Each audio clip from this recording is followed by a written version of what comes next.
Good morning সবাইকে। তো দেখো আমি প্রথমেই সকাল সকাল ঘুম থেকে উঠে আমার বিছানাটা গুছিয়ে নিচ্ছি। তো দেখো এখানে আমার বিছানা গুছানো কমপ্লিট। তারপর ফ্রেশ হয়ে এসে বসে পড়লাম ব্রেকফাস্ট করতে। তো কালকে মন্দিরে পুজো হয়েছিল, তো ওটাই বাড়িতে দিয়ে গিয়েছিলো, তো ওটাই আমি খাচ্ছি এখন। তো তারপর আমি স্নান করে চলে আসলাম পুজো দিতে। তো পুজো দেওয়া কমপ্লিট। তো পুজো দেওয়া শেষ করে এখন শুয়ে শুয়ে একটু ফোন ঘাঁটছিলাম। তো ফোন ঘাঁটার পর চলে আসলাম এখন খেতে। তো আজকে মেনুতে ছিল কচুরলতা, আলু সিদ্ধ আর মাছের ঝোল। তো খাওয়া দাওয়া শেষ করে একটু ঘুমিয়ে পড়েছিলাম। তো ঘুম থেকে উঠে দেখি আকাশটা খুব খারাপ করেছে, তাই ভাবলাম একটু পকোড়া বানাই। তো কিসের পকোড়া বানাবো ওটাই ভাবতে ভাবতে ফ্রিজ খুলে দেখি অনেক দিন থেকে বকফুলগুলো পড়েছিল, তো ওটারই আজকে পকোড়া বানাচ্ছি।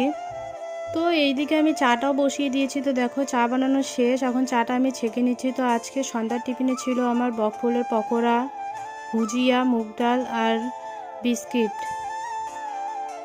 তো সন্ধ্যার টিফিন শেষ করে চলে আসলাম রান্নাঘরে রান্না করতে। তো আজকে আমি বানাবো ডিম আলু সবজি।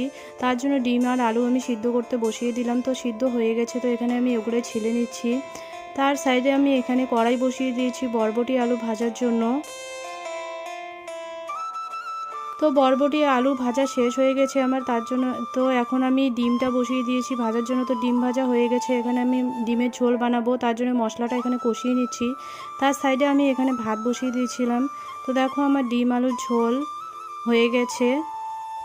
তারপর বাবাকে খেতে দিয়ে আমিও বসে পড়লাম খেতে। তো ভিডিওটি এই পর্যন্ত, যদি ভালো লাগে তাহলে like comment share and subscribe করে দিও। Tata bye.